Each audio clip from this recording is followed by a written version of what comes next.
approve the agenda. So I'll take a motion to approve. People have a chance.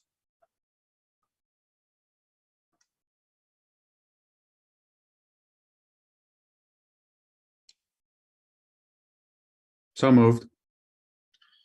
Okay, motion from Brian. Do we have a second? Second. Okay, second from Gabe. Those in favor of approving the agenda, say aye. Aye. Aye. Any opposed? Okay. Agenda approved. Comments from the chair. I don't think I have anything. I wanted to clarify with Maria that we have the right contact information and that she's receiving emails, but I believe that she is. Just Yep, I'm getting emails. okay, great.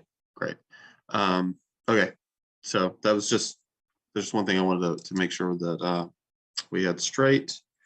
I don't have anything else. Does anyone else have any comments or anything on the agenda from the Planning Commission?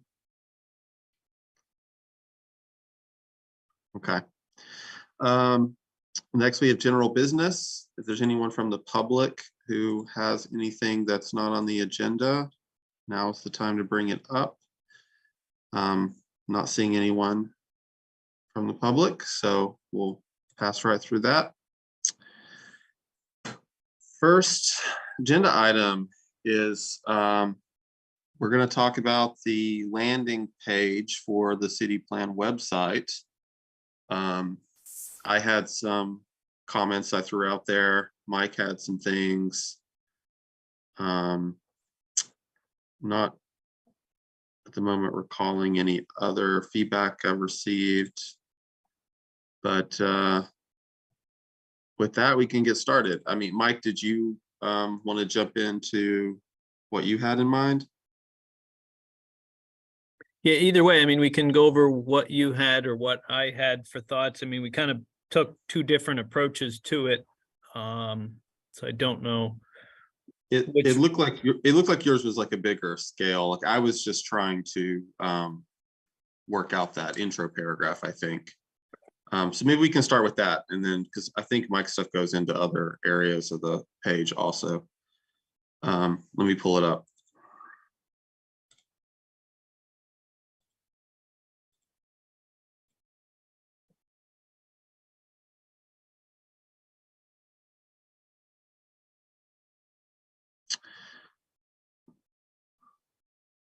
Well,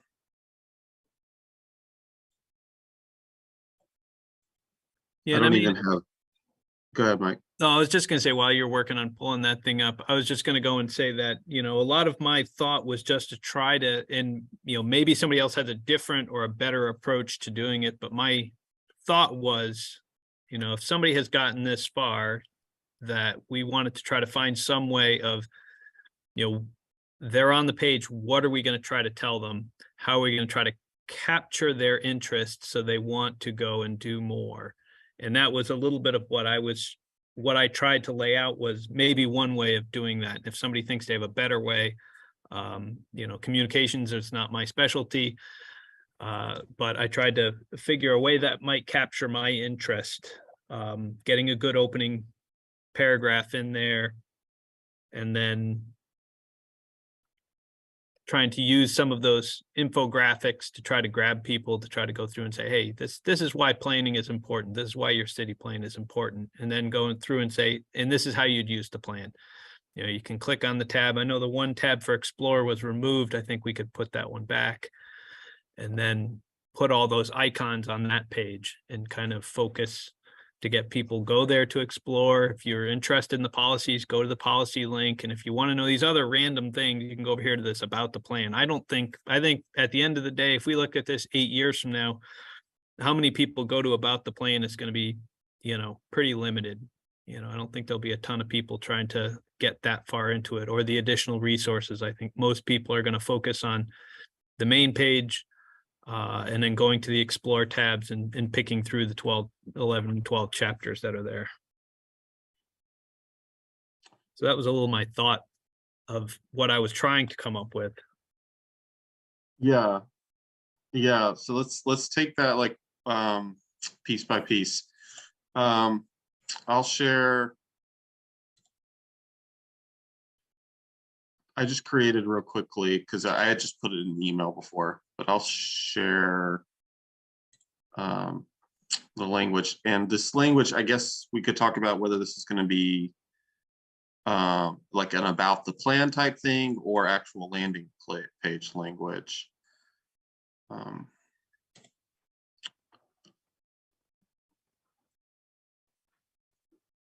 Okay, there we go. So this is what I'd thrown out there.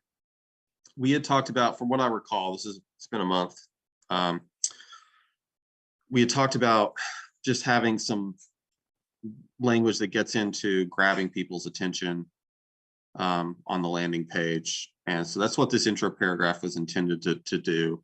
It's something I threw together right after a meeting. It's not like a ton of work was put into this. So feel free to have loads of comments. But that's kind of what this is touching on the big issues. So Mike, I have a question for you. Like if we have content like this, is this what you're thinking of the intro page or the intro paragraph to the landing page would look like? Or are you thinking about, or just tell me what you're thinking about. Well, we can go and I can show you what, I can bring back up the landing page so we can take a look at it. But the landing page had a header, and then it had a couple of sentences. It had, you found, or you're at the page, and then it had kind of 2 sentences. So that's what I was kind of focusing on, was that, welcome to the Montpelier City Plan, and then 2 sentences that help to explain to people where they are, or what they found. And so that was why I was kind of focusing on 2 sentences. Mine came out a little more wordy than 2 sentences. So the one that was there, I think, is a little bit shorter, but I think the idea was that in the intro, there were those couple of sentences.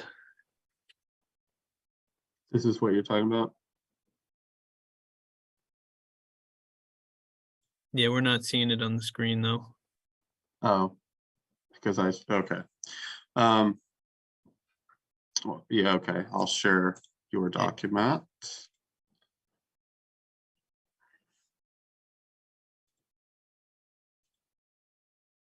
Does it show up?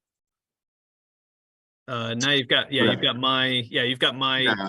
So your idea, like, just make sure I get this straight. Your idea of the opening paragraph on that landing page is something about the plan itself, like describing.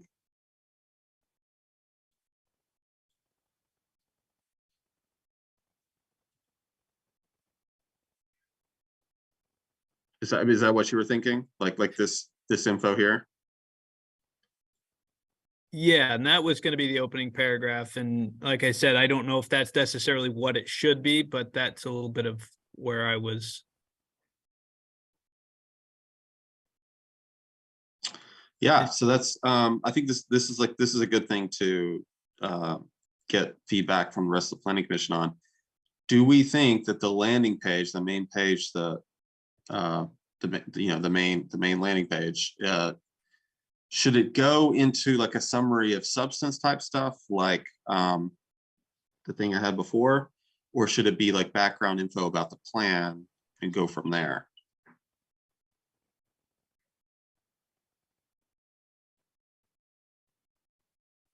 And all of this is thinking like Mike was saying, we could have an about page that's separate, right, Mike?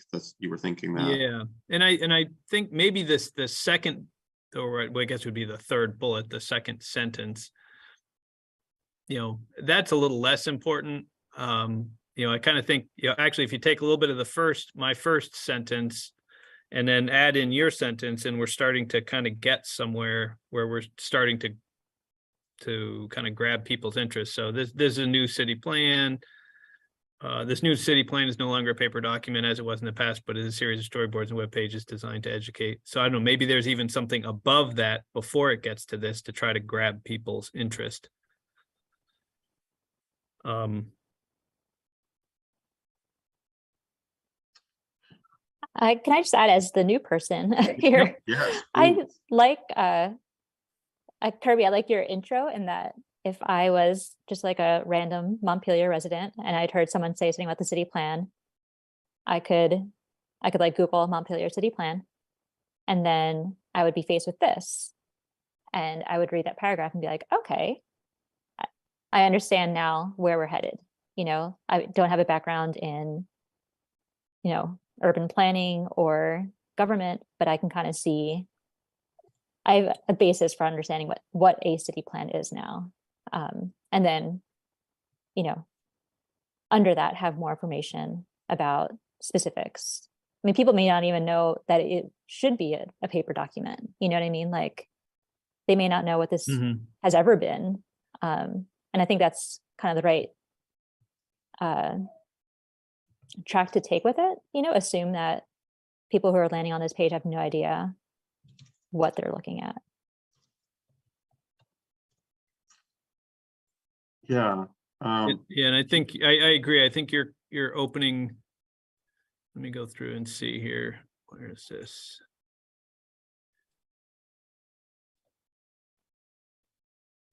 So this is where the plan opens up in city plan, planning for our future. So I think I would say welcome to the Montpelier city plan, not necessarily the hub site. But if the next paragraph, because we've got these two sentences here, if the next one kind of opens into what you're talking about, Kirby, I might say this city plan rather than the city plan. This city plan puts Montpelier's values into action, or this is Montpelier's city plan where we put our values into action. As a city, we'll provide housing to all people who want to live here. Our community is open to all people of all backgrounds and circumstances. Our city will be designed so our residents can live full lives without having to own and drive an automobile. By living in Montpelier, our residents will significantly reduce their impact on the world, region, and local environments. So I think that would be an excellent starting paragraph. That would do a better job of grabbing people's interest. Like I said, that was my thing, is I wanted to grab people's interest, and I probably didn't do a good job with mine, but that was my thought. We could then, as we go down, maybe get into some of what I'm talking about. Or maybe not.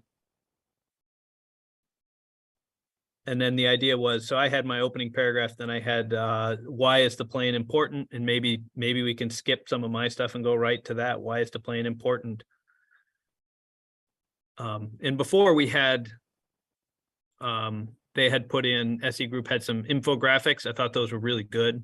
And we should keep those. My thought was move this to the Explore tab, which was in between about the plan and implementation. I would put Explore, implementation, about the plan, and then additional resources would be a little bit of how I would put them in there.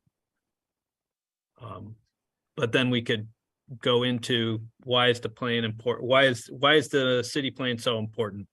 You know, think about big issues that surround us today. We've got some infographics to talk about the housing crunch or whatever we want to have. Pick the topics that we want to put an infographic on to try to capture people, let them know they're important issues that we all need to address. Okay, so what are some people's thoughts about infographics? What topic areas do we want to try to highlight? I think Mike had pulled up some options for us. And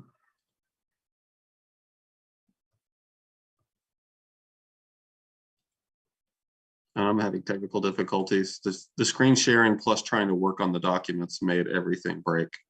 Oh, But all right. Well, I'm not sharing and you're not sharing, so hopefully it's.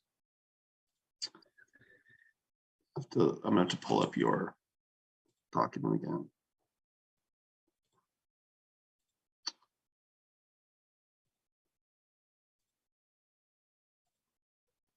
So the infographic that we're talking about is not currently there. Okay. What is the purpose of the infographic? So in the same way that we had different icons for each one of the chapters that was on the page I just stopped sharing. They also had different icons, which were different infographics, which let you go through and attach, you know, some statistic, and it was a graphic. I trying to remember how to describe it now, but it was kind of an eye-catching way of putting a graphic in there, or a figure or a piece of data in there that helps to get people's attention with a descriptor that's off to the side. But is there any specific information that we want to give right there? Yeah. I'm sorry, I'm having trouble understanding. Yeah, so the thought with the whole web-based plan is to kind of tell a story in pictures and try to rely on text less. So part of that is, you know, we're going to just have a lot of use of photos and infographics. And so for the landing page, we're talking, the landing page wants, we're trying to tell a story in a way, or get a message across to people in a simple way as possible. So we're trying to have a short intro thing like we were looking at a second ago about what our main values are, and then kind of having some infographics there that also match those values. So for people to kind of quickly get the gist of what matters for us. And there's aesthetic reasons too. And it looks like Aiden wants to chime in, and she's I think you Maria, do you know Aiden works for SE Group and is part of designing this? Hi everyone, sorry, I was trying to pull up stuff in the background, but I was also having some computer issues. So anyway, I did take the little charts, infographics off the landing page, and I moved two of them to an energy chapter to be a little bit more specific. In the last meeting, we had talked about if those 12 icons for the chapters were on that landing page, then maybe having 12 little blurbs, infographics on the landing page might be a little busy. I do have an example. I think I'm allowed to share screen of what those looked like. Sorry, Maria, if you're getting caught up to speed on things. But they were supposed to be interesting statistics that would help communicate what the city plan is, sort of what the goals are trying to reach. So let's talk about energy. So if right now there's a flashy stat, 53% of energy use is offset by the city's solar array or something like that. I don't know if that's a fact actually, but a goal is by 2030 to have 100% of energy use, municipal energy use offset by renewable sources or coming from renewable sources.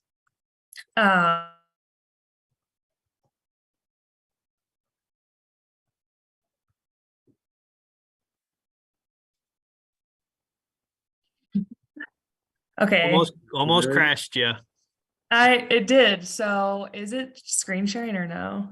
You should be able to, but I know it really just, my screen went black and then it restarted.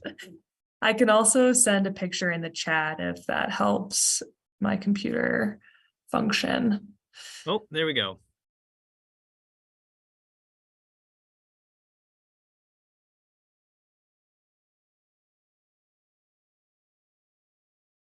Well, it looks like we got a few of the graphics, but not Aiden.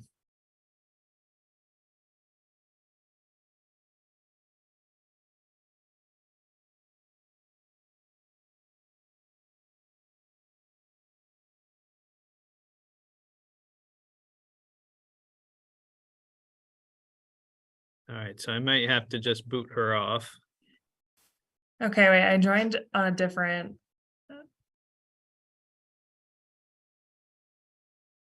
All right, well, I will leave you there if you're.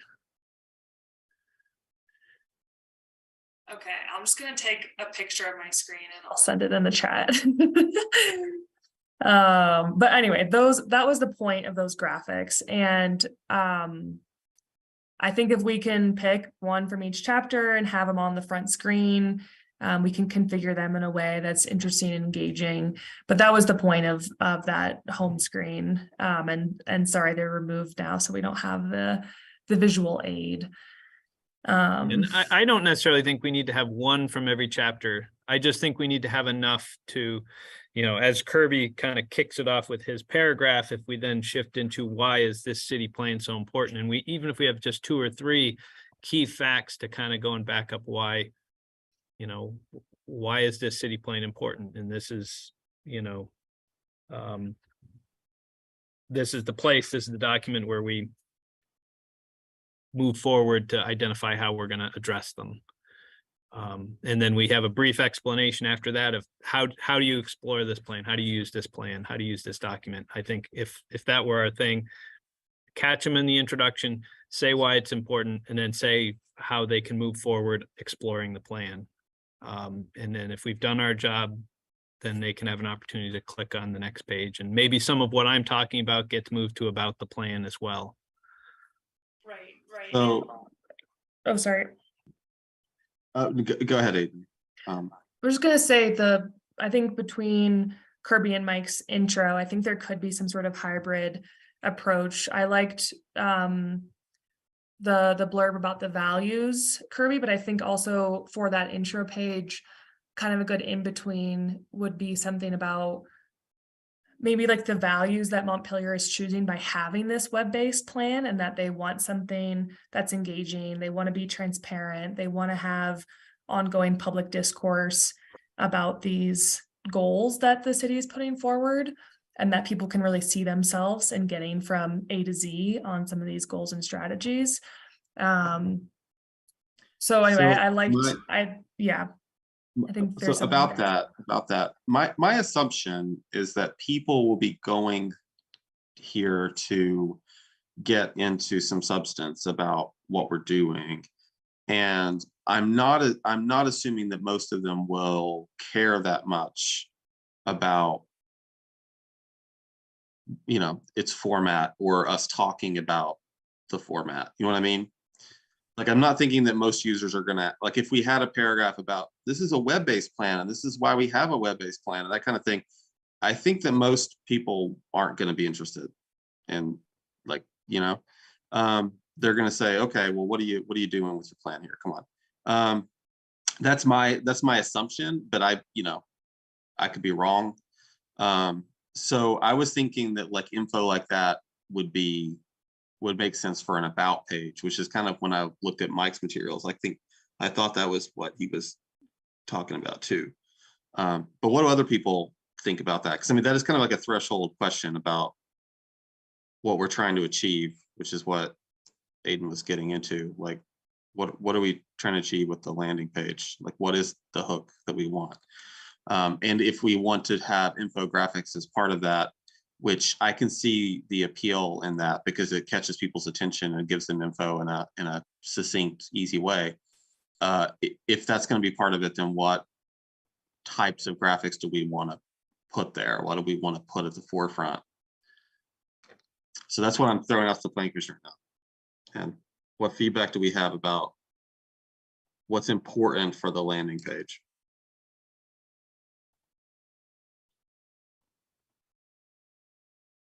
But I think Kirby, I like your opening paragraph.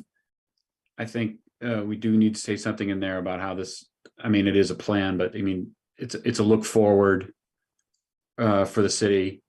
And then the idea that you would have why it's important and then just tee up. I mean, to Maria's point, I'm new too.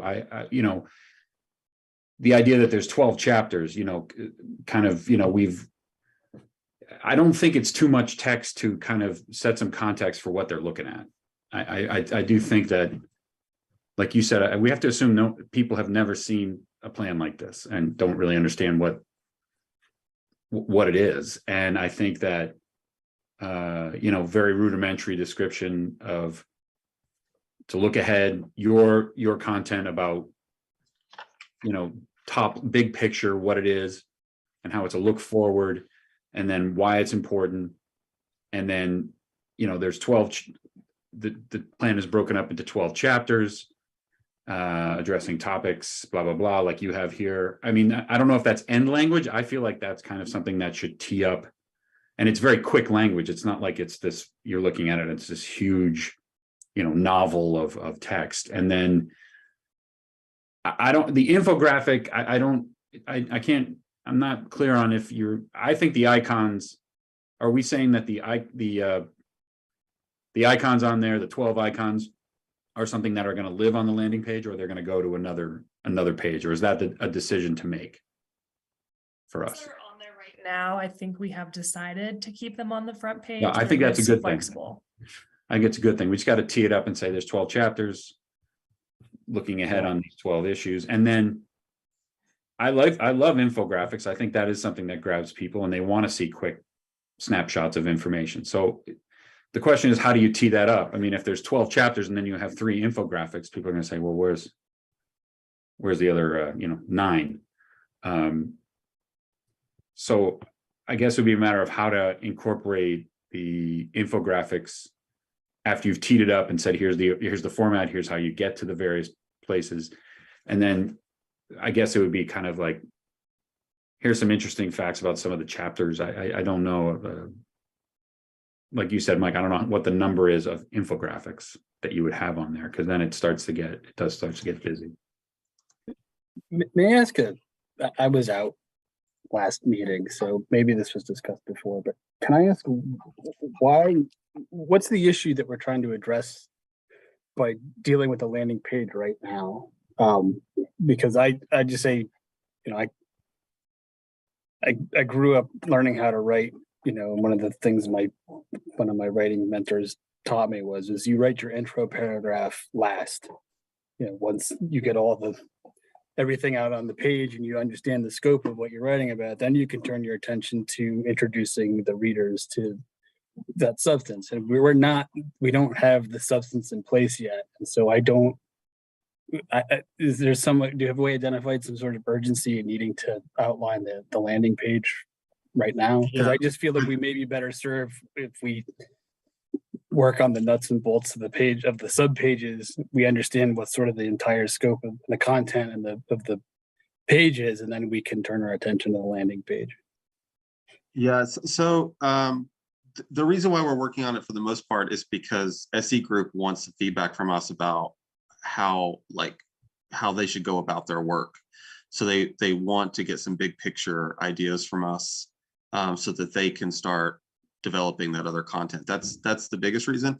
The reason why the landing page could be important, and why I think it's arguably appropriate to start working on it, because the landing page is supposed to encapsulate the plan itself. Well, as far as our work on the plan, we are pretty much done. We do kind of know the story that we've been trying to tell through the chapters that we've been doing.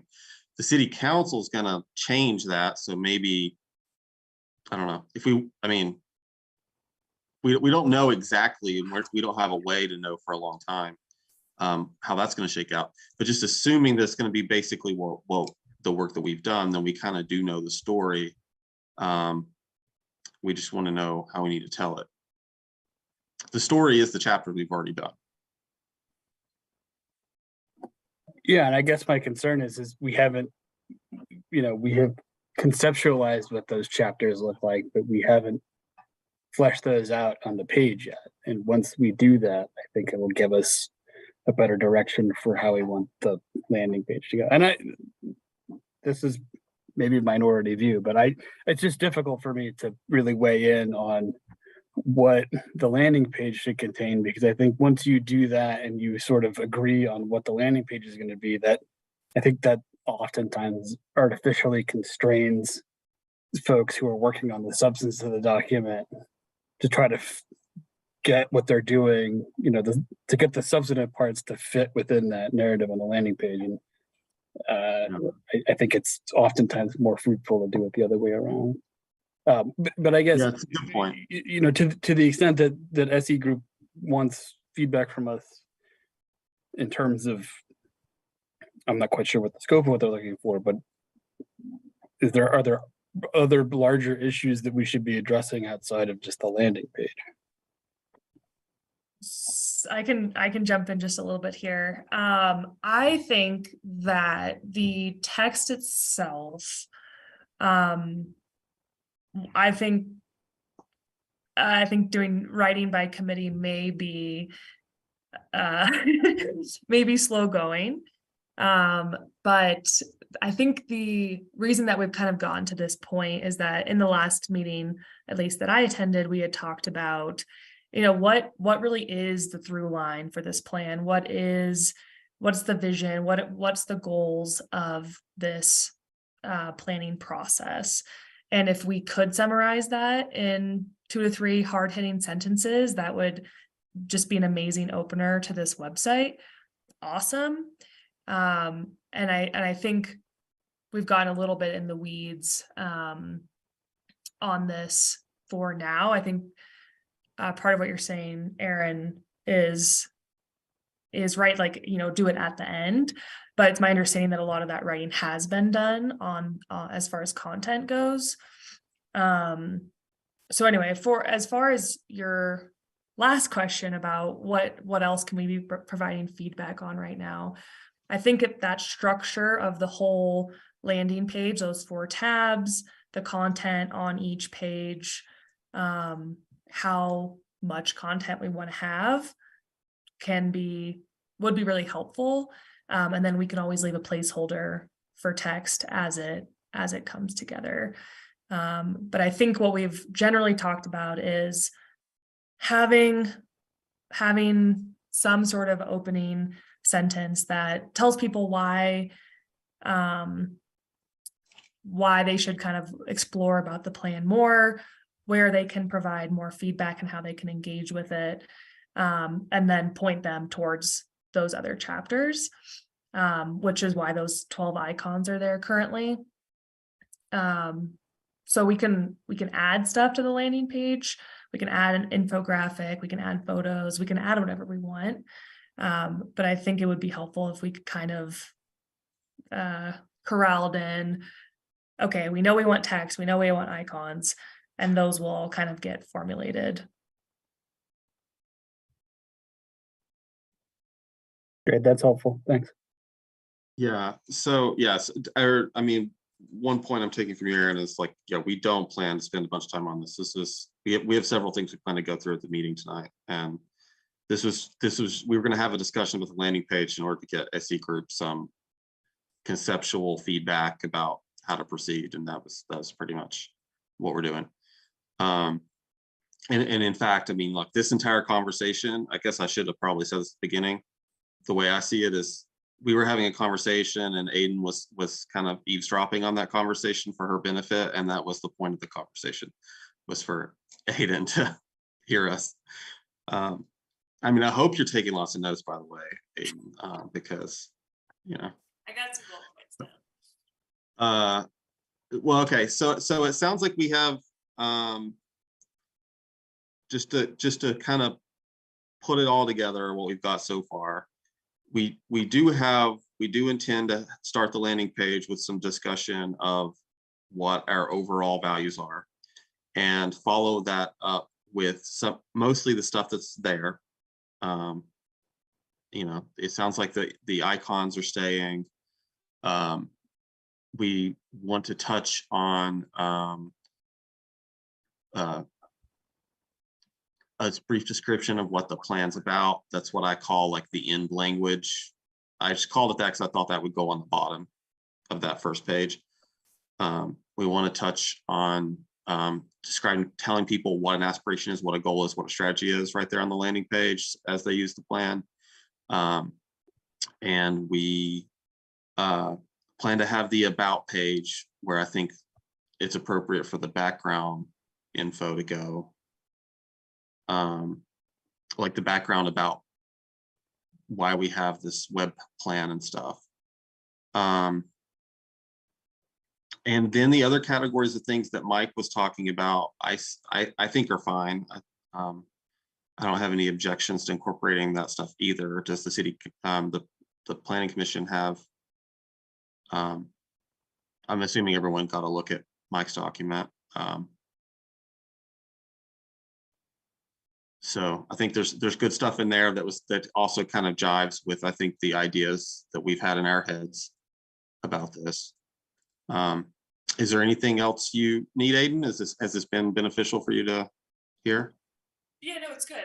And My last question here would be where, for the aspiration and goal definitions, do you want that up front or do you want that more in the about page? I think I've heard people say that it's good to have that explanation up front, like when Brian was talking about, and Maria too were touched on, assuming that people don't have a lot of background knowledge here. So to explain some of the jargon up front, I think is what we were thinking. Yeah.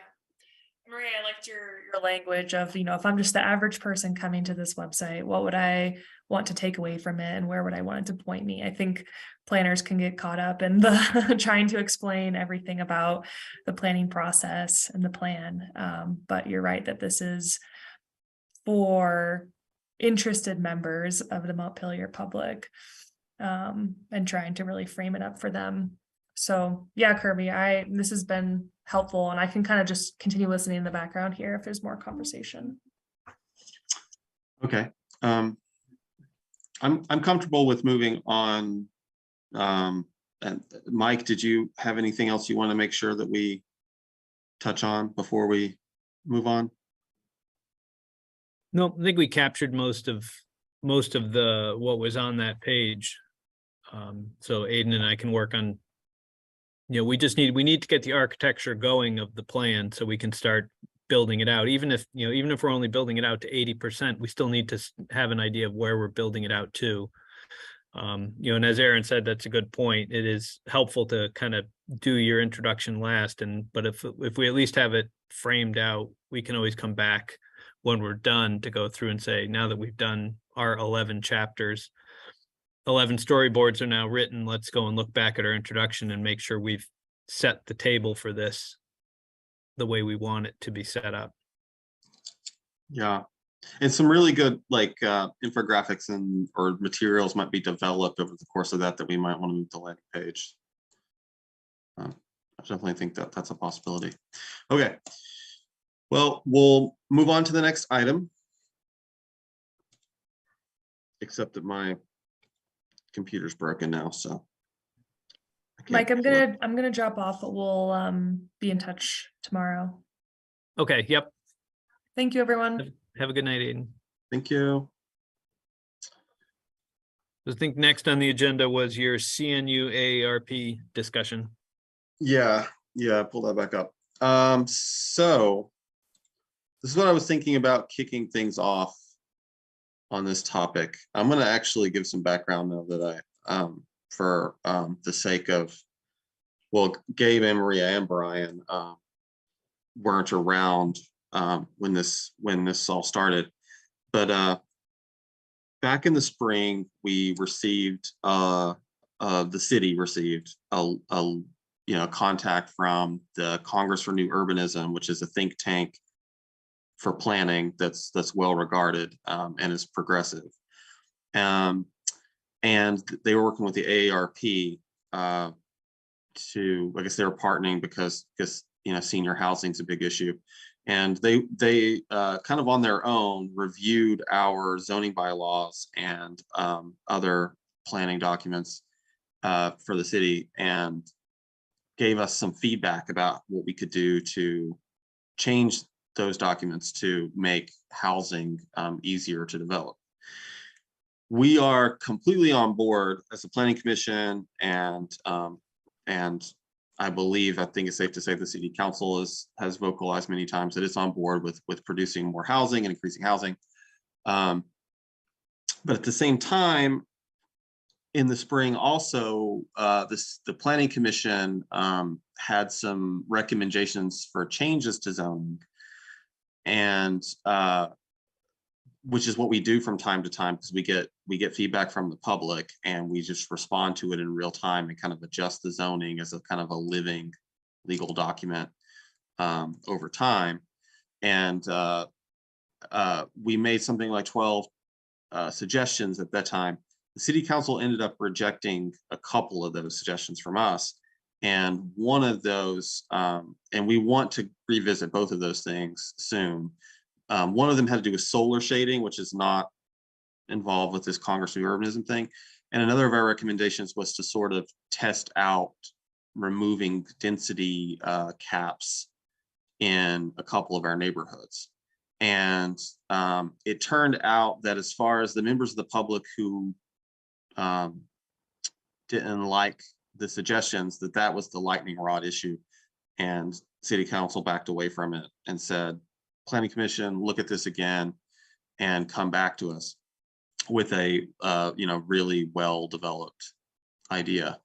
Well, that density recommendation coincidentally actually overlaps with the Congress for New Urbanism recommendations, because in their recommendations, they state that ideally Montpelier would not have zoning caps. So with that, we thought that by getting back to the city council about that idea, and at the same time addressing formally the Congress for New Urbanism's ideas, that we'll just kind of do all that stuff together, and we'll go through these recommendations from CNU and develop, if we want to, which I'm assuming we will want to, develop some suggestions for city council for some changes to zoning based on all this. Does anybody have any questions about the background after that? Okay. So Mike, could you try to share, because my technology over here is not going to allow it. If you could share the CNU report. They just as a nutshell description of what this report's about, they identified 3 coding areas, or when they say code, if they mean our bylaws, to work on, but within that they have multiple suggestions. So I think they have 7 suggestions basically. And one of them was to either decrease density caps, either citywide or in select neighborhoods, or if not, or I mean increase the caps. Either increase the caps or do away with density in a lot of places. They also talk about, if Mike pulls it up, we can just walk through. Thanks. So really the first, so they give us this intro stuff. There's a lot of good think tank based, reasoning for a lot of this. So the density section under the current bylaws, they framed it as overlapping housing standards, because density and lot coverage and building footprint all kind of get at the same things. And that's one reason why they suggest to do away with density, because it's redundant with other things we have in our zoning that do a better job. In general, in the past, this planning commission has not been happy about density because it's just arbitrarily stops development. So that's their first thing. And then I think also in this section, there's the discussion of lot coverage, which, and Mike, feel free to jump in on your interpretations or your ideas for any of this stuff as I'm kind of summarizing. Lot coverage, their suggestion that I took away was that they want us to only count the buildable part of a parcel for lot coverage, which is just, it's a way that we are regulating development. And if we count only the buildable part, that's more accurate, so that parcel to parcel, there's not different treatment. Mike, I'm not seeing how this is going to lead directly to a lot more housing, though. It's more of a just equity issue. If you happen to have a property that has some cliffs on it you can't build on, then our zoning kind of favors you in a way, because we let you build on a lot more of the other part. I don't know. What are your thoughts, Mike? We'll stop there.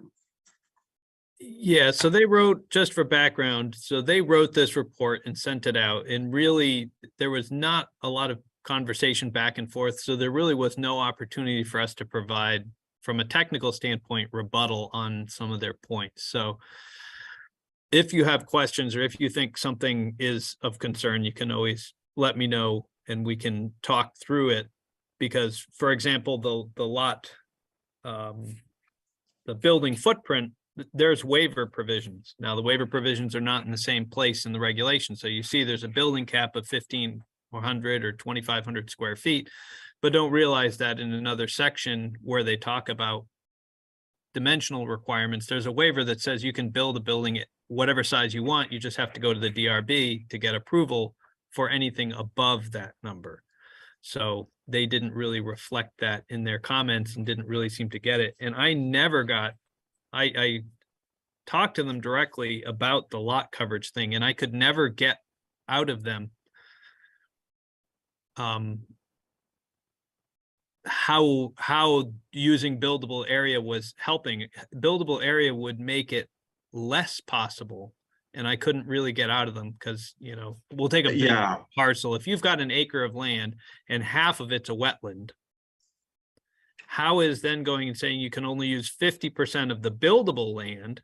Because what we've said is, well, you've got to conserve 50%. If 50% of it's a wetland, you couldn't build that in anyways, and you could build entirely on the one piece. And what they said is, well, that's not equitable. And I couldn't figure it out. I was assuming, just to try to interpret this in a way that makes sense from being pro housing, that they also wanted us to maybe change the amount of buildable area needed as or the amount of lot coverage needed to make that a really low number. I think, but then to offset that by making it buildable only. That's the way I interpreted how this could make sense. Yep.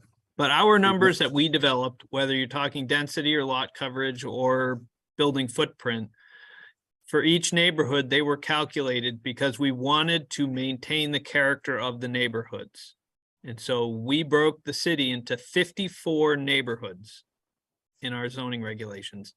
And within those neighborhoods, we looked at how big are the parcels, how big are the buildings, how much lot coverage. So that way, if we required people to meet those standards, we were helping to maintain the character of the neighborhoods. So that was why we kind of developed those numbers. In a lot of communities, they're just arbitrary. They just pick a number and they don't really know. In our case, we actually were very careful to make sure that these don't become barriers. But we don't want to have lot coverage that's looking at the amount of impervious cover. Once you start getting above 50% impervious cover, stormwater runoff becomes a significant issue. You really have to treat it, and single family and two family are exempt from a lot of the stormwater rules. So if you have a lot of single family homes that are built with 80% coverage because it's all driveways and porches and roofs and everything, if you've got a large amount of those, then you're going to have a lot of stormwater runoff. And a lot of these residential neighborhoods are the higher land, so you end up with a lot of runoff. So the reason for the 50% and numbers in that area are really trying to get to the fact that we're addressing stormwater runoff. You want to have green space. You want to have that there to help absorb some of that runoff. And that's why we have that. Now, obviously, as you get down to the more commercial areas, you have stormwater requirements that you have to get state permits for, and you've got to treat and capture your stormwater. So we have 100% coverage. If you're in the downtown, if you're in the urban core, you're of 100% coverage. So a little bit of background on the lot coverage pieces that they were talking about. So of the three that they opened with, the three arguments they opened with, one was density, which Kirby accurately mentioned. We are trying to get away from density. For a little bit of background again, Urban Center 1, 2, and 3 don't have any density requirements. So we already have part of our downtown that doesn't have density requirements and does what we would like to see. And what we have from there are our densities. From a political standpoint, it was very difficult. Kirby was here, John was here when we passed the zoning in 2018.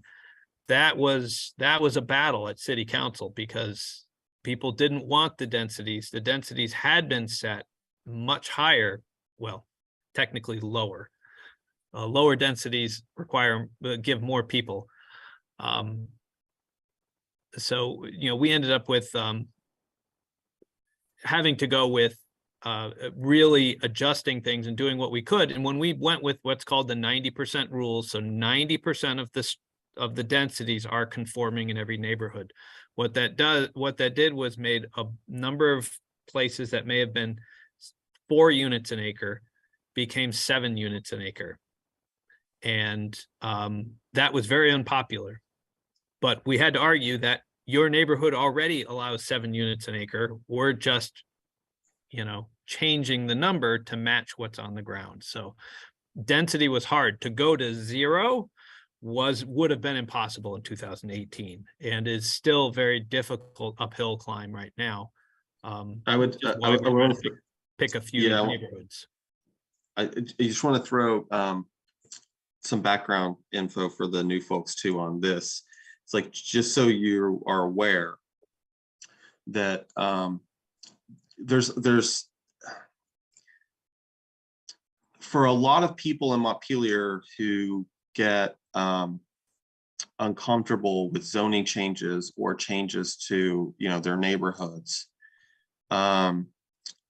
Density, I've noticed in my long time here, and it's always been confusing for me, but it's absolutely just something that always comes up, is that for a lot of people, density is a proxy for how their neighborhood's going to look or be. And that's not actually what density regulation is about at all. But in this town, it's become the proxy. When people hear density, that's what they always fix on whenever there's zoning changes. And that's the word that gets them thinking that if there's a change, then that word is the one that means there's changes for their neighborhood. And so for me, like Mike mentioned, like a political thing, I mean, it's also, I don't know, there's a communications element here. One reason that we want to move away from density, I think, is we can have a lot more productive public dialogues if people don't get fixated on that word, and if we're actually talking about like literally what our neighborhoods are going to be like and look like, as opposed to just this word that has a number. And I think the fact that density has a number to it is part of what's attractive to make it a proxy for people, because they can wrap their heads around a density number, like how many units per square feet is like literally what density is about. So yeah, so that's part of the background. And sorry to interrupt you, Mike, but thought people would want to hear that. Yep. So yeah, and maybe we just stop here. I don't know if you guys had a chance to take a look at it, but as I said, at least this first section where it goes through these 3 issues of building footprint, these are abstract standards. And do they put the suggestions there? No. So what I'm thinking, but I'm definitely Maybe to wanting like eliminate, yep.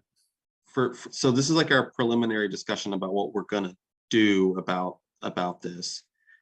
One thing that seems like a typical way that we might approach something like this is to create a document of our own for city council where we kind of number all of CNU's suggestions, and then we give our suggestion in response for city council. Like, is that like an approach we want to do? For instance, if we do that, number 1 could be, what do we do about density caps? Because CNU is the least ambiguous about that, where it's not good. And then lot coverage. Do we go down a list like that, and then building footprint correction? And if we do that, then there's an opportunity to the places where, like what Mike was talking about, how maybe CNU didn't understand the process quite right. And so if there's like a technical explanation that addresses and kind of sweeps under the rug that issue, then we could address it there. I don't know so that's one question I have about how we want to proceed. People can think about that for a second. I'm just going to like just briefly go over like the other things I see as what their suggestions are. one of them is design standards. They want us to have a lot more design standards. And that's something that would replace lot coverage and building footprint and density. We currently have design review in certain neighborhoods, and there's a design review committee that that helps people in certain situations when design review gets triggered. The city council thinks of it as something that the public doesn't like.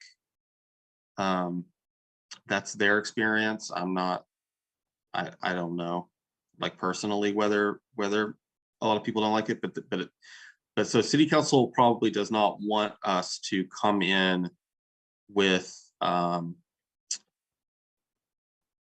a bunch of new design review regulations, and especially that I don't think they want us to expand the neighborhoods in which design review applies to. Even if like, so that's kind of some of the context there, but that's something that CNU was having us look at. I think one thing, Mike, that we would really help us from you is to help us figure out what are some things we can do in lieu of regulating through design review, but still get at preserving, you know, preserving the character of neighborhoods in a similar way, but one that might be more palatable. Like I think that's one of the big brainstorming things we're going to have to do with this is we probably politically can't do exactly what CNU would like, which is to have a big robust design review and then not try to regulate in these other areas, but maybe some kind of compromise in the middle. So that's gonna be something that we're gonna need to work through. There's and then at the bottom, Mike, these didn't seem like big things to me, but you tell me. They suggested that basically allow us to do administrative approval for changes to residences when that involve 3 and 4 units. Right now, we're pretty lenient with what people can do with 1 or 2 units. But if you have a property that's more than 2, if it's so CNU wanted us to start being more kind of lenient with 3 and 4 units as far as what kind of regulation and bureaucracy that people have to go through. That seems, I mean, I don't know, that seems good on its face to me, but what are your thoughts about those suggestions, Mike? Yeah, they had a couple of them that, you know, this was another area where there were things that I had some disagreements with, and it would have been nice for them to have kind of passed over a draft of their proposal to our zoning team so we could send back comments before they published it.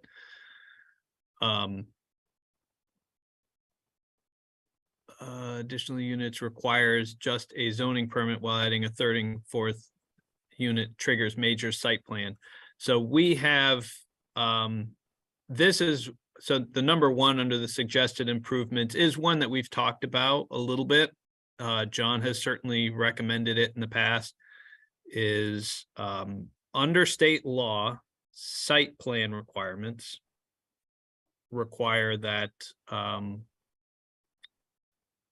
you would single and 2 family is exempt from site plan, and site plan is where you look at the internal workings of a parcel. In other words, where's the parking, how's the driveways, how do they interact with the sidewalks, those types of things. Usually it's used for commercial properties. So if you're building a business, you've got a parking lot, you've got a building, what is the lighting like? What are the signs like? How does, you know, are there any sidewalks that lead, or any pedestrian pathways that lead to the sidewalks? Those types of questions are addressed. So that's what site plan looks at in a lot of cases.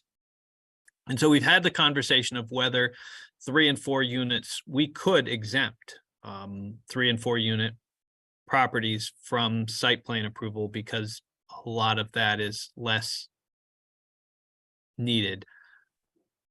I wasn't sure if it technically was as big a deal as they were making it out to be, because we have under the 2018 zoning changes, we created administrative site plans. So not every proposal it would necessarily have to go to the DRB. It may be, you may have to put in a site plan if you're putting in a quadplex, a 4-unit building. But if you put in your 4-unit building, you submit this site plan and we will evaluate it internally as an administrative site plan and issue a permit. So you still have the requirements, but you're not going to a DRB hearing and you're not going through the added costs and times. So that is a recommendation they have to exempt those. John Adams has talked about doing that. We've talked about it, but it's never kind of moved forward yet. It's one we can put on the list of things to consider. I don't think it's necessary entirely, but it certainly is something we can look at. The second point here, the change of 1 unit to 2 unit. The reason that language was put in there was because the table of uses, this gets a little legally wonky, that's the table of uses. So if you're changing from one use to another use, you need to get a permit. Kind of a basic zoning thing.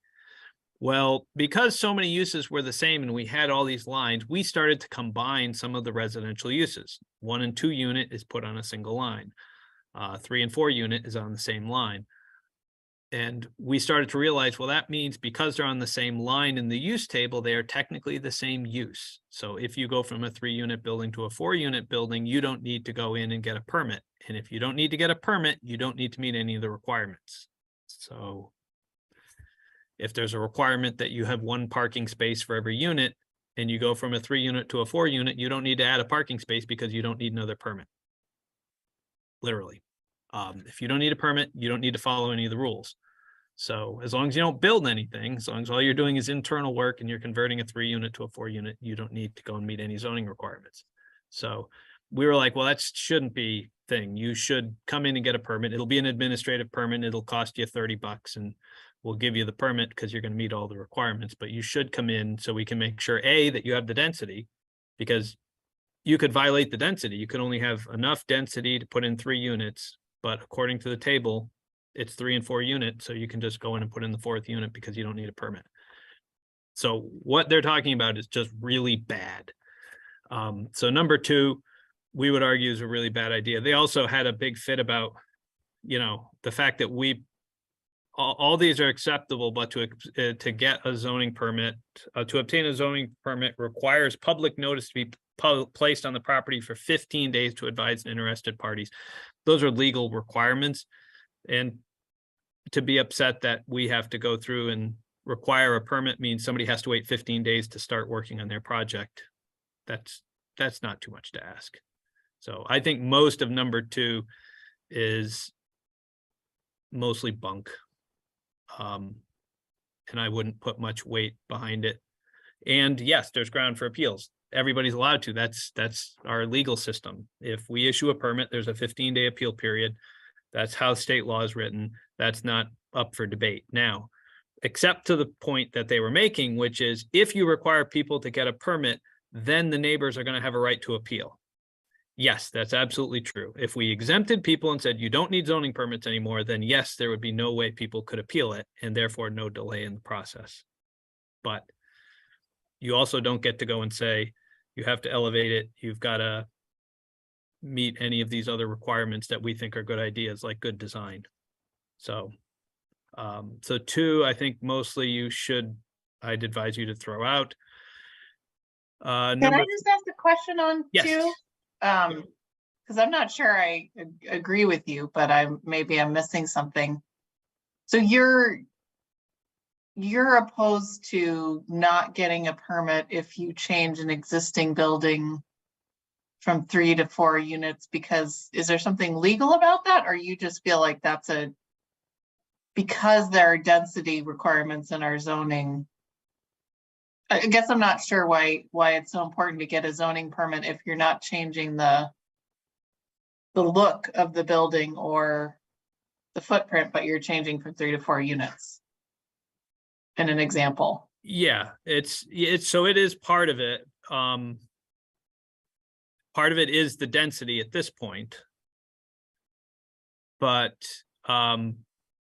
the reason, the reason that line, we have that line in there, like I said, was because just for a legal reason, if somebody changes from a single family home to a duplex, the way things are, they recommend it, you wouldn't need a permit at all. You can just go in and put in a duplex without getting any permits. And I think that I think is an issue when we have these other requirements. Like I said, going from, if we would eliminate, now if we eliminate all the other requirements and we're not looking at anything, there's no parking requirements. And during the process of doing these things, we also go through and make sure all the other requirements are met. When somebody comes in to do a permit to go from a single family to a duplex, we will advise them of the fact they need to get their wastewater approval, and we send that over to the DPW so they can get their wastewater approval. So it's generally, that's why it's there. There is also the, as we said, if we've got the density, if we don't have any density requirements, we don't have any parking requirements, and there's really no reason for us to be looking at it, then yeah, we could have that conversation of just saying anything that's approved for 1 to 4 units is a use. And until you reach the 5th unit, then you become multifamily and you've got to get a permit to go from 1 to 4 units to 5. You could have that as a policy. I think that's worth having a conversation about, right? I mean, I think that's a really good conversation. Why do we not want to talk about that? Yeah, I mean, I kind of feel like that's my dream is to, I think, if I'm understanding correctly, is to just move towards more design standards and less focus on density and parking. But like I said, if we don't have density, we don't have parking standards, then it starts to become more, then there is a legitimate question of, is it worth even getting the permit for it, and do we define the uses differently? But I think until we get that point, we really can't follow their recommendation, because the parking requirement makes a difference when you've got places where you've got on-street parking, and that's always been a thing. Because somebody could build. Go ahead, Gabe.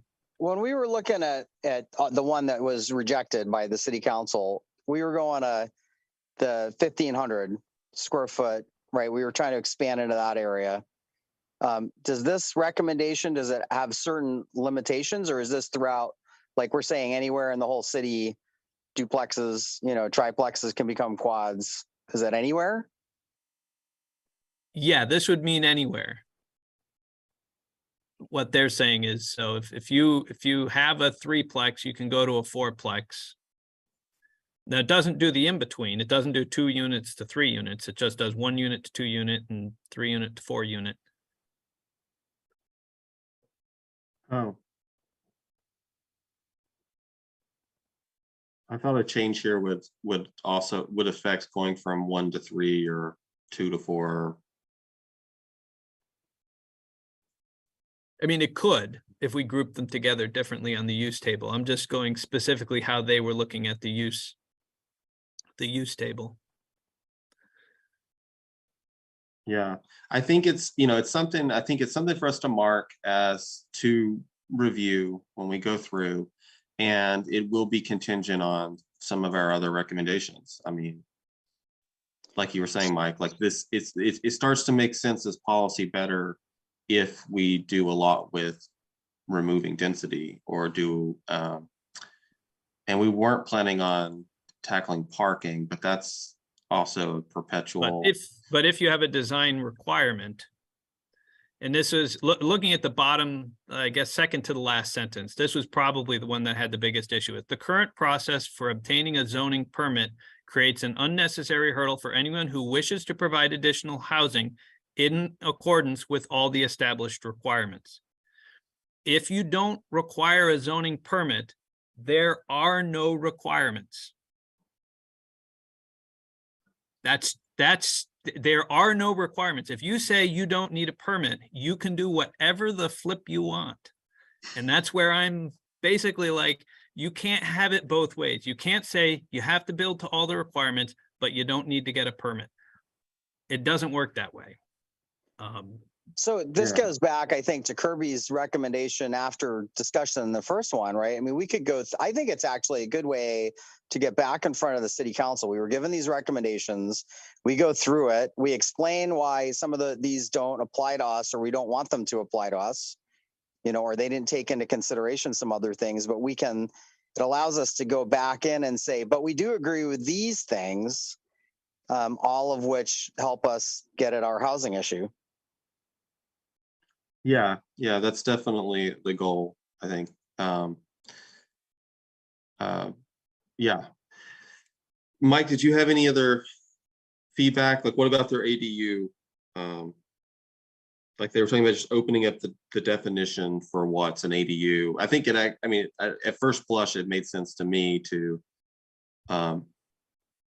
basically they want us to open up and accept what counts as an ADU, and take away some of the rules that we have that might prevent people from building them. Yeah, I think this one was another one that went a little bit to some differences of how things are read. So an ADU currently must be distinct from the primary dwelling.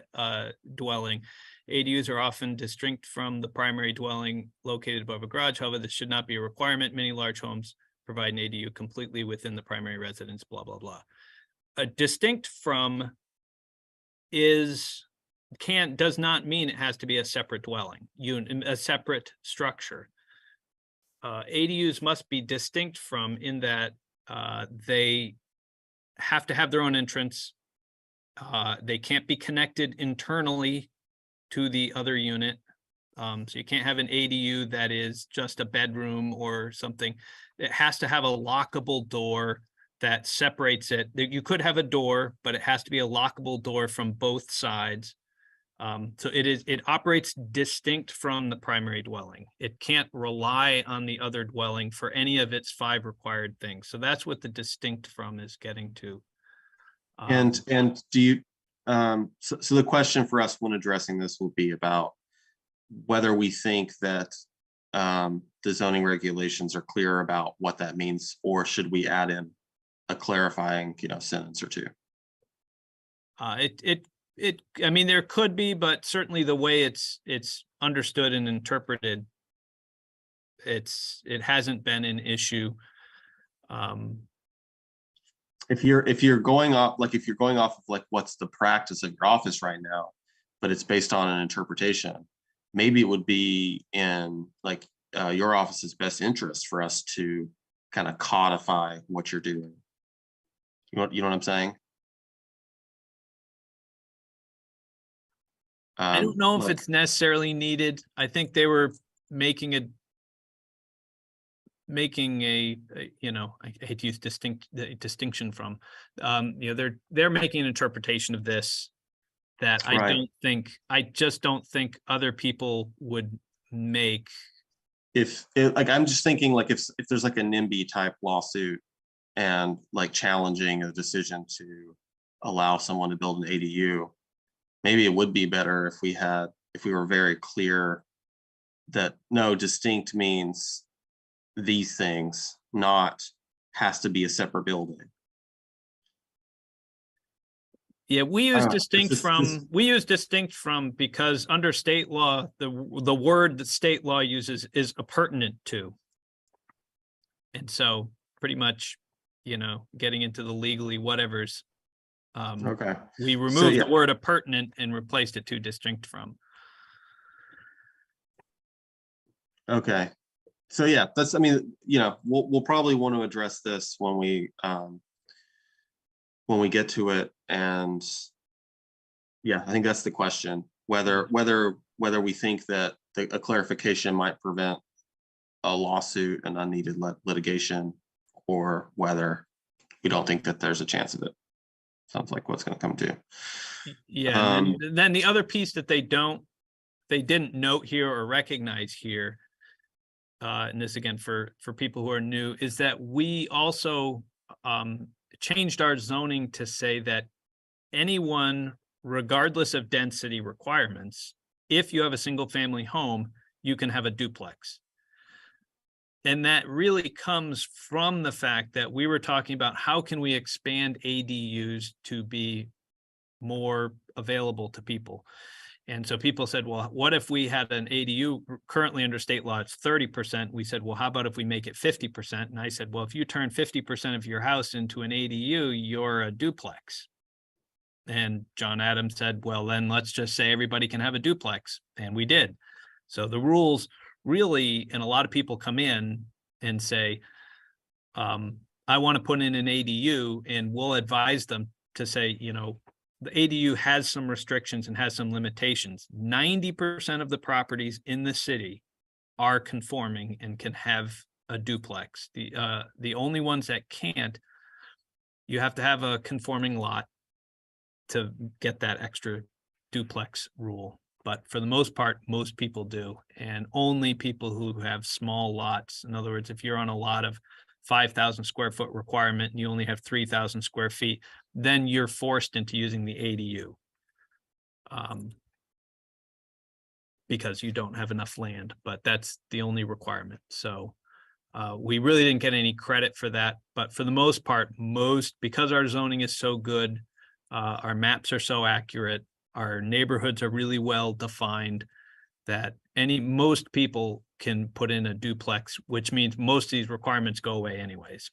And by duplex, we have 2 units. So you can put 2 single family homes separate, you can put them connected, you could put one in front of the other. There are a lot of ways of doing that because we're very generous in how we define our residential uses. It's just the number of units that are allowed on a parcel. So. Okay. I Okay, just have that's a question. Sorry, I have a question about the yeah, go for ADUs. it.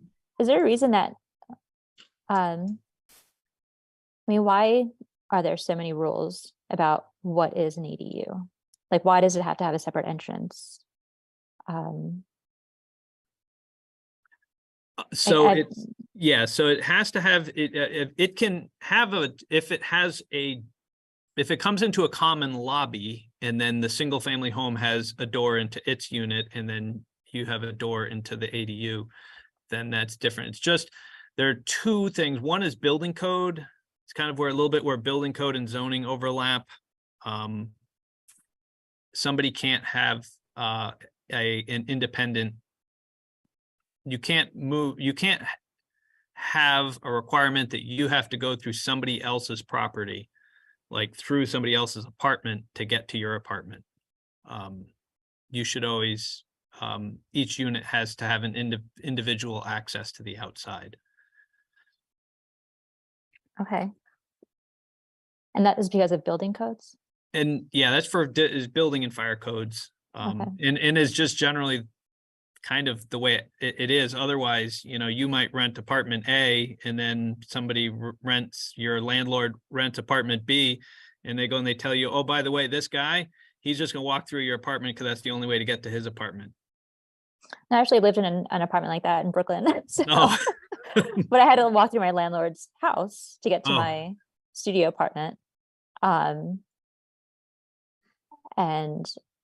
yeah, and I also live in a large house in Montpelier and could easily convert one of our floors to an ADU, but it wouldn't satisfy all of these requirements. So I'm kind of wondering, you know, why these rules would be in place, but that example makes sense. Yeah. Yeah, and certainly people can change the rules. A lot of these rules Vermont was one of the first in the country to require that everyone who's got a single family home is allowed to have an ADU. We've had that since the 1990s. As long as I've worked in Vermont, we've had that rule in effect. And it was really kind of forward and on the cutting edge of things. Some states are still trying to get that rule passed, and we've had it for decades. But it came with restrictions. So every single family home in the state, regardless of how big the parcel is or where it is, if it's a single family home on its own parcel and it's owner occupied, it can have an ADU, and it can't be larger than 30%. You have to meet the parking requirements, and there's another requirement in there, but we eliminated a number of those requirements. Yeah, and then there's it must be appurtenant to and subservient of, or something like that, to some requirements. But we went through and eliminated a lot of those requirements. We eliminated the owner occupied requirement. And so we got it down to just some of the basics. But then we also went through and said, well, then just make it a duplex, and that eliminates the 30% requirement. So. Okay. So I think when we go to do this, we could mark this as one where we could at least consider, like think about, okay, maybe CNU wasn't barking up the right trees, but if there's a way to open up ADUs, we could at least consider that as an inclusion, as a way to respond to that one. But it sounds like people will be okay with us doing that, at least looking into what we could do to make ADUs easier in Montpelier. Yeah. Okay. So just to sort of cap off this discussion, there's really two big areas I'm seeing that are going to take a lot of discussion for us. The first one is what to do about density. There's many options. If we're looking at incrementally like phasing out density caps altogether, or whether we'd rather approach it by just being more lenient and increasing the density caps for the policy reasons that CNU points out, that we seem to agree with. There's those questions. There's also the questions of where, where are there places in Montpelier where it might make sense to keep this density regulation. I think for the most part, when it comes to housing, our policy has been to try to put as much development housing that is walkable to downtown. So if we want to try to focus on the places that are walkable. So those are the things that we have to keep in mind. We're not necessarily planning to make any decisions tonight, but I want to put that stuff out there. I also want to put on Mike's radar that if he wanted to come back with ideas for things for us to consider, that's a possibility. And then at the same time, there's the design standard question that's going to be the second big issue for us to think about. What do we do, if anything, if we make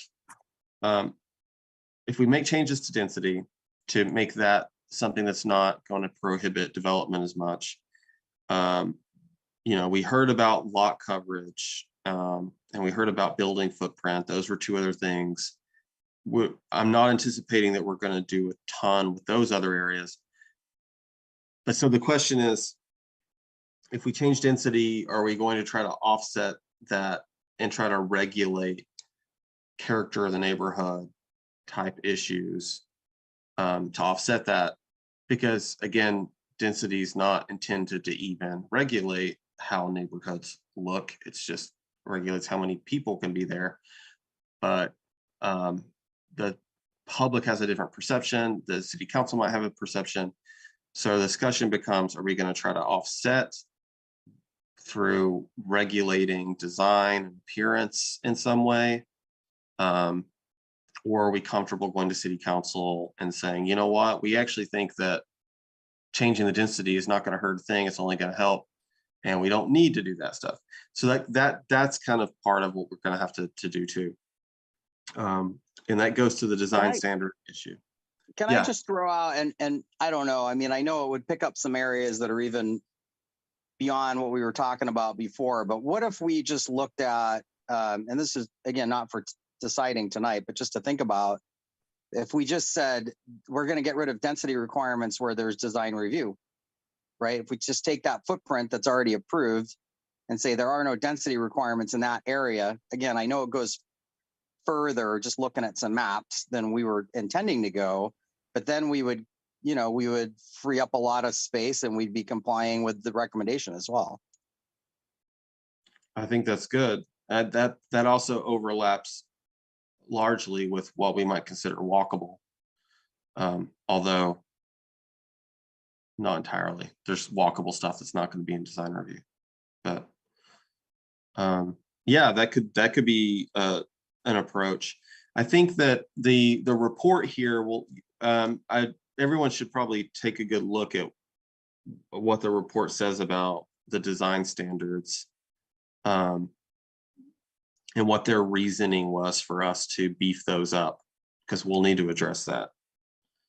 And I think that what they just published was so well done, right? The recommendations. I mean, I know it's not rules, but there's some really good ideas about what you're doing if you're inside that design review district now. Oh, you're referring to the guidance that we were looking at recently? That was historic preservation guidance. But Is it that was what you're- design review. That was part of a design review. Oh, okay. Because design review looks at historic preservation. Yeah, there's a lot of overlap between the historic and the design review. So there may be some other ways of kind of skinning the cat on these. It's you can, you know, one option is to, you know, I talked about the use table, and we talked about density. So density would go through and say, you know, it's 1 unit per 1,500, and I have a 7,500 square foot lot.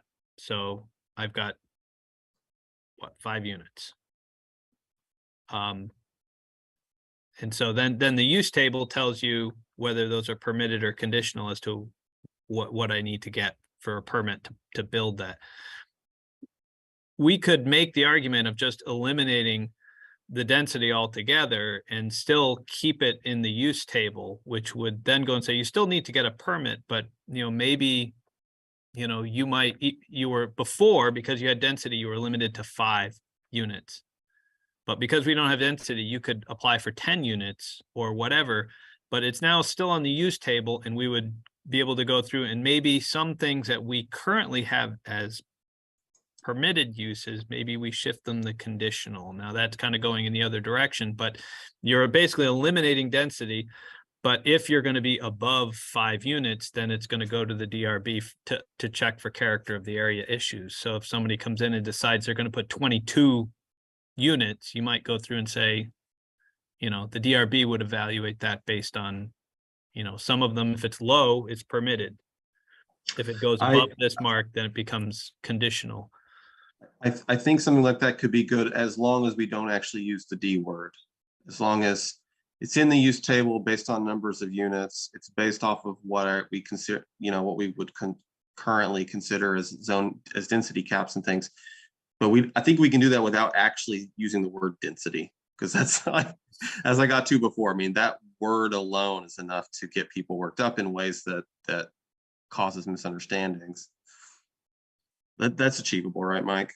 Yeah, but we'd still be regulating the number of units, and we'd still be looking at the project. It's just going to be, it's not going to look at the number of units per acre, which is what we're caught in. And, you know, so everybody who's new might understand a lot of what comes up with the density. It's the number of dwelling units per acre or square foot of land. And so you might have a building, you know, one of these old Victorian buildings that could have, that's really big, and we might be able to put 8 units in it and make them all studios, or we might be able to put 3 units in it and they're all 2 bedrooms. You know, that it's, you know, not a lot of difference. It's just how we cut up the building, because in the end, there's still so many bedrooms in the building. And so, but sometimes that decision gets forced upon the owner because they're only allowed to have 3 units. So they're going to make 3 2-bedroom units. But the market And I always use this statistic. I point this statistic out all the time. So hear me say it again. 43% of all of the people living in Montpelier live by themselves. People living alone, 43% of people live alone, 43% of the units. So that's, you know, we have a lot of 2-bedroom and 3-bedroom houses, you know, and apartments and things that are in this city. So our city is built for people to live in family units, even though almost half of the people live by themselves. So it makes it very expensive for somebody who does live by themselves to go through and say, all right, well, I just need an apartment and, you know, a 1-bedroom or a studio, and I'm forced to really rent a 2-bedroom, even though I don't necessarily need the extra bedroom. It's nice to have the extra bedroom. But as you repeat that over and over and over and over for about half the population, we start going and saying, we could have broke this house up into 8 studios and had a lot more units, but not necessarily more people. So what you're saying right now, Mike, just to support that more, I don't know if I've mentioned this before in these meetings, but you know, my colleagues at the Department of Taxes who work on data have run the numbers, and what you're saying is true statewide. I mean, the biggest contributor to the housing problem is people who are overhoused, people who are 1 or 2 people living in large houses, like multiple bedroom houses. There's like they've done like a lot of research into that, and have the tax data to know who lives where, and it's absolutely true. Of course, maybe the dynamics now changed with work from home. Everybody wants a bedroom and an office, so maybe having a 2-bedroom isn't so bad. But that's a little bit of some of the demographics that help to explain what we're talking I think about. it would be useful though to think about those large Victorians, right? Like whatever would be in that design review area that already exists, because we know it's going to be, we're not pulling anybody else into that. Or probably not. It's challenging to do that. But how do you get the 8 units if somebody wants to do that versus the 3, right? Like, how do we make that easier to do? And I think that should be part of this conversation. I feel like that stat about how many dwellings only have 1 or 2 people in them would be maybe a good thing for the plan infographic. Yeah, I agree. It goes straight to housing and our housing crisis. Everybody always likes to disagree with me until they actually run the numbers and figure it out. When I used to work in more rural places, we used to talk about, you know, who's going to want to live in a city, you know, who's going to want to be, you know, get married and raise their family in a city. And I was like, well, tell me how many people are, you know, 2 spouses and at least 1 child. And statewide, that number is about 8%. And so everyone's always like, we need to build more single family homes so we have more places to raise families. And you're like, you're building 90% of your housing units for 8% of your people. Right. And that's why we have such a housing imbalance. That's why we have so many single people living in housing units, is because, well, I can't find an apartment, or I can't find a condo, or I can't find, you know, you can have a single family home. We just have to build more of them that are not necessarily tiny homes, but much more modest homes that would be, you know, our cottage cluster type units where people can buy a unit and it's relatively small, because they're probably going to live by themselves. Yeah, you wouldn't want to live there with 3 people, but that's not who it was built for. So yeah, the statistics are always very interesting, to help to get the public to understand why we want more units. It's not because we're trying to cram more people in there. It's because the average household size in 1960, 1950 was between 5 and 6 people per house. Now it is 1.99. It's basically 2 people per house. Right. And so the big, huge houses with half the people in it. Yeah. Yeah. And I'm serious about the infographic. I think it's a good, like, That's a good I one. think Yeah, it we says a should- lot. Yeah, when we I talk agree. about I housing, think it's a good should be on one. there. Like either in the housing chapter or somewhere else. Definitely a good one. Okay, so that's what we have up ahead. I my inclination is that we're going to revisit this probably at the next meeting, and maybe start getting into the real weeds of maybe the density thing, since it's number one. But I mean, and just go down the list. But if people think that we should handle it in a different order than that, then I'm open to that. Just let me know.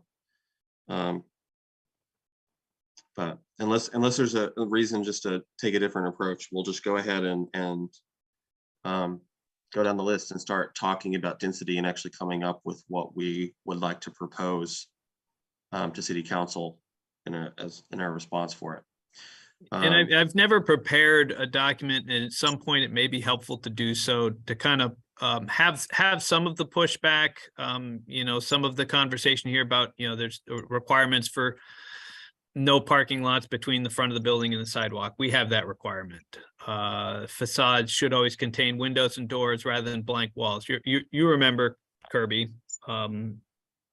Maybe you don't. Maybe that was just before you came on board. We have architectural requirements for each neighborhood, and they talk about these things. So anyone who has to go into a major site plan would have to meet these requirements. So I also don't, I mean, I don't know. I live in the Meadows, and it's a mess. Buildings are thrown all over the place in the Meadows. There's buildings behind buildings. Some are sideways on a lot, and some are straightforward, and it's a lovely neighborhood. So, I mean, I just don't even, honestly, I'm just not inclined to, like, you know, want us to regulate things like that more, because I can think of like neighbors of mine that would like break some of this as far as like facades and things.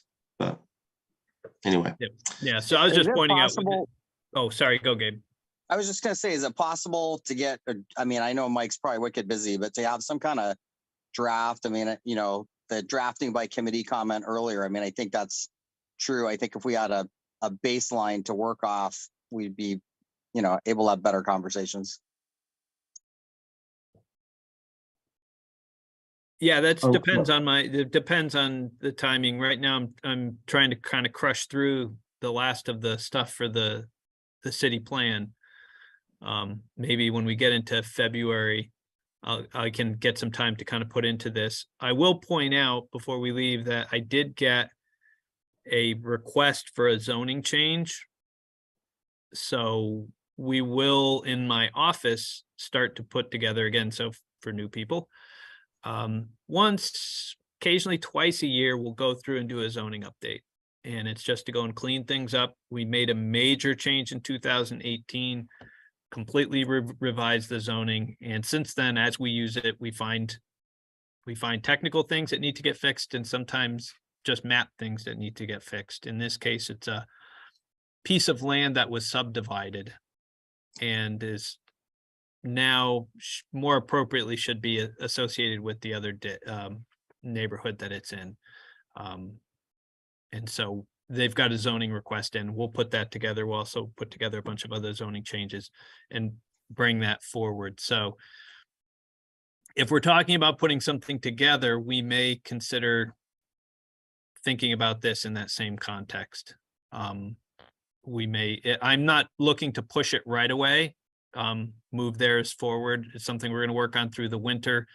I also know that we're going to be doing Country Club Road project, that property, the old golf course. We're going to be making some zoning recommendations based on what comes out of the master planning process, which we should have good information by the end of March as to the direction that we want to go.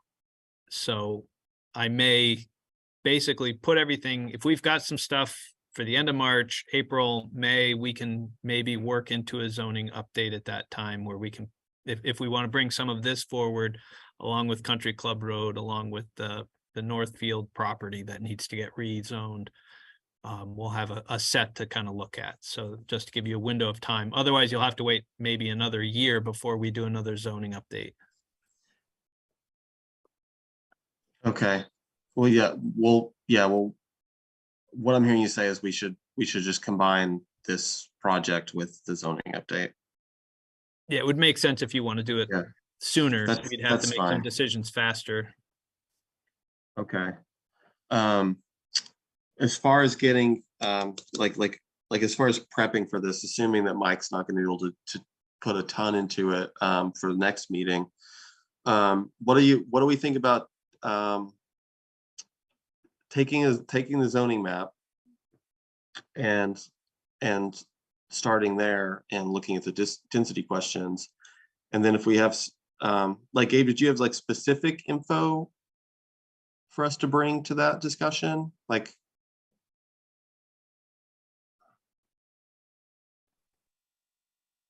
I'm think- sorry.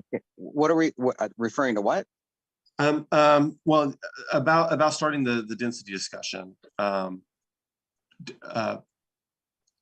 mean, so they recommend, I mean, the basics would just be overlay, since they've written their report, right? We've got this new design recommendations for that design review district that has a lot more detail. And so, my position would be, why not lift all density requirements from those areas? There's some challenges because you could look and like, when you look at the map, it's actually, pretty encompassing. But, when you think about, well, big chunk of it's actually national life, right? I mean, of course, that's on there for a particular reason. It's mostly kind of the riverfront district, and it does go up. I think it goes beyond 1,500. You'd have to look at it, but I'm sure it'll be somewhat controversial, but it goes in line with their requirements, right? So if based on what I had heard, the last time there was a discussion about the design review district, that was incredibly contentious. Nobody wants to be added to it that is not currently in it. Why don't we just use the current and say that's the baseline? I don't know if there are people strongly opposed to that at this point, or if we just should look at the map, but that would meet exactly what they said, right? They'd say, you can remove density if you have proper design review. Well, we do. I thought you were asking for info. I think I misunderstood. I think I zoned out for a second there. I thought you were asking for info for the next meeting. I was saying we should rather than just have a bunch of conversations, we should have a draft. That's all I was saying. Oh, okay. Well, let's start there. I mean, let's start looking at that approach next time. Are people okay with that? And then and go from there. Do you have a response to that, Mike? I guess I would just throw out it's worth the conversation. And I think I would just point out areas on a map. If we had a map to pull up, I would pull up a map and just go and say, what do we think about? The area I would probably focus on would be over by Bailey, where State and Bailey start heading up towards Terrace Street. That's an area that's in design review, and we would be, that's really the fundamental question. Some of these other places, the perfect units to be the 8-unit apartments right there, actually.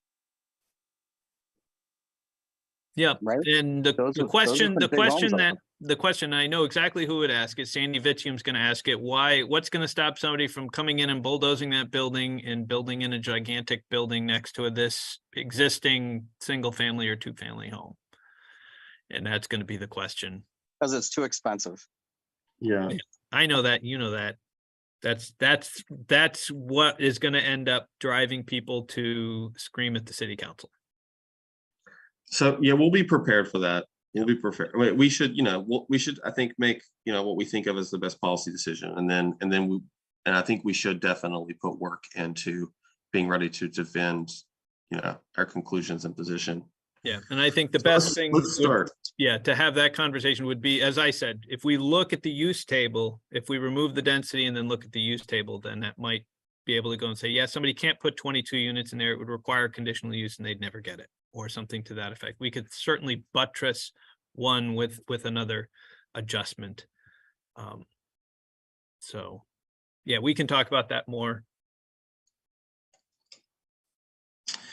Okay, so let's plan to we'll start the conversation by looking at the feasibility of doing what Gabe's suggesting, and then going from there, and we'll just start tackling these things with the density.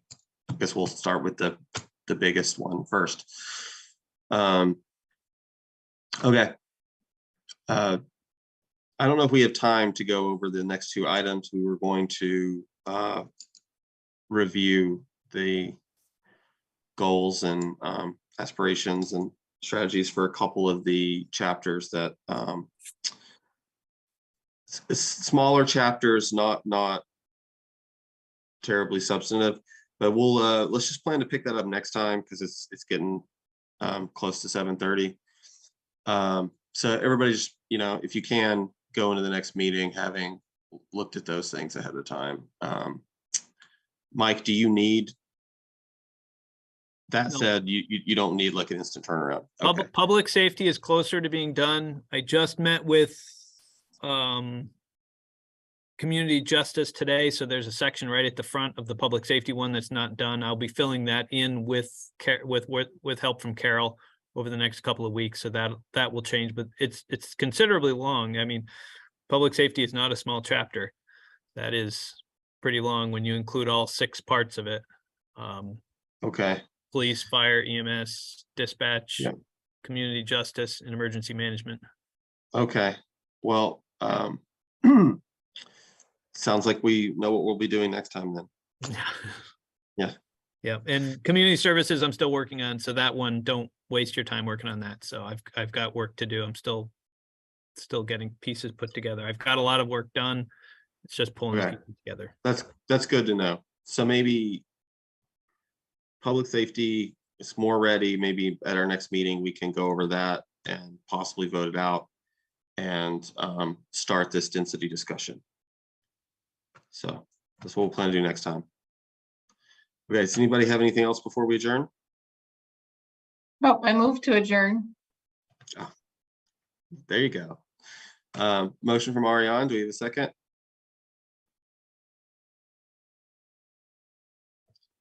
Well, a second. Second from Brian. Thanks. Those in favor of adjourning, say aye. Aye. See you in 2 weeks. Thanks, everybody.